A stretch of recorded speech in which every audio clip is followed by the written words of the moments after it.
Good morning. ഇതാണ് ഞങ്ങളുടെ വിനോദേട്ടനെ കാണിച്ചിട്ടാവാന്ന് വിചാരിച്ചു. ഇന്നൊരു ലേസി സൺഡേ വ്ളോഗാണ് കേട്ടോ. കരളും കുറച്ച് കൂമ്പും എടുത്തിട്ട് വേറെ ബീഫ് നമ്മൾ വാങ്ങിക്കുമ്പോൾ നമ്മൾ എല്ലായിടത്തുനിന്നും ഒരു പോത്തിൻ്റെ എല്ലായിടത്തുനിന്നുള്ള കുറച്ച് സാധനങ്ങൾ ഇട്ട് കറി വെച്ചാൽ നല്ല ടേസ്റ്റ് ഉണ്ടാവും. ഫോർ എക്സാമ്പിൾ ഇപ്പം നമ്മൾ വാങ്ങിച്ചാൽ മെയിൻ മസിലുണ്ട്, അതായത് കാല് അല്ലെ കൈ ഏതെല്ലാം മെയിൻ മസിലുണ്ട്, മാന്തുണ്ട്, അതായത് ഇന്റർകോസ്റ്റൽ മസിൽസ് വാരിയലിൻ്റെ ഇടയിൽ നിന്ന് ഇങ്ങനെ സ്ക്രീപ്പ് ചെയ്തെടുക്കും. പിന്നെ നമ്മുടെ ഹാർട്ടുണ്ട്, ഹാർട്ടിന് ചുറ്റുമുള്ള നല്ലൊരു ഒരു നെയ്യുണ്ട്, അതുണ്ട്, ലിവർ ഉണ്ട്, പിന്നെ കുറച്ച് സ്പ്ലീനുണ്ട്. അപ്പോഴേ കറിക്ക് നല്ലൊരു ഫ്ലേവർ വരുള്ളൂ. എല്ലാ സാധനങ്ങളുടെയും പണ്ടത്തെ പോലെയൊന്നല്ല, മേലനങ്ങിയ ഭയങ്കര വിശപ്പാ. ബ്രേക്ക്ഫാസ്റ്റിന് ഇടിയപ്പവും സ്റ്റൂ ആയിരുന്നു. അത് കഴിച്ചതിന് ശേഷം മാതാപിതാക്കളെ ജോലിക്ക് വിട്ടു. പിന്നെ ഞാനും ചേച്ചിയും മാത്രമായി വീട്ടിൽ. ഏതാണ് ഈ ചേച്ചി എന്നല്ലേ? ഇതാണ് നമ്മുടെ തങ്കമണി ചേച്ചി. ചേച്ചി ഉണ്ടാക്കുന്ന മീൻകറിയും ബീഫും ഒക്കെ വേറെ ലെവൽ തന്നെയാണ്. അതിൻ്റെയൊക്കെ റെസിപ്പി ഞാൻ ചോദിച്ച് മനസ്സിലാക്കി വെച്ചിട്ടുണ്ട്. ഇന്നുച്ചയ്ക്ക് നല്ല മാങ്ങയിട്ട അയിലക്കറിയാണ് നമ്മുടെ സ്പെഷ്യൽ. വൈകിട്ടത്തേക്ക് നമുക്ക് ഗസ്റ്റ് ഉണ്ട്.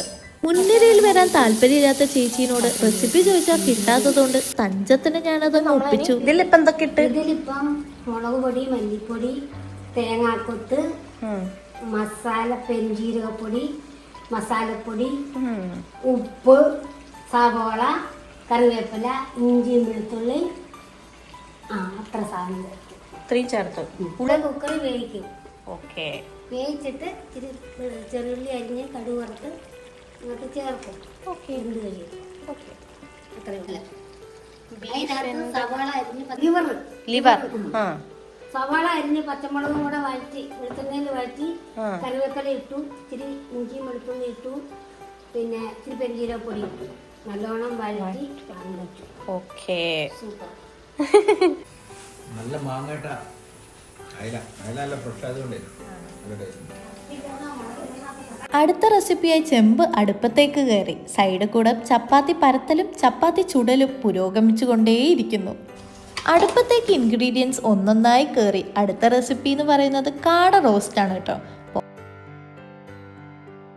പുറത്ത് നല്ല മഴ, സൈഡിൽ ചപ്പാത്തി, കാട റോസ്റ്റ്. ടേസ്റ്റ് നോക്കാനല്ലേ ആളെ വിളിച്ചത്? ടേസ്റ്റ് നോക്കുന്നതാണ് ഈ കാണുന്നത്. ചെയ്യാം. കാടയുടെ ഒരു പീസ്, കഴുത്ത്, ലിവർ, തല.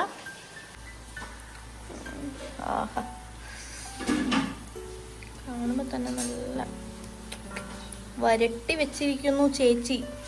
നല്ല വരട്ടിയ ബീഫ് റോസ്റ്റും ചപ്പാത്തിയും കഴിക്കാൻ പറ്റിയ ക്ലൈമറ്റ്. വിളക്ക് വെച്ചതിന് ശേഷം വീടൊന്ന് പുകച്ചു. ആയുർവേദ ഡോക്ടർ വന്നതിന്റെ പരിഷ്കാരം.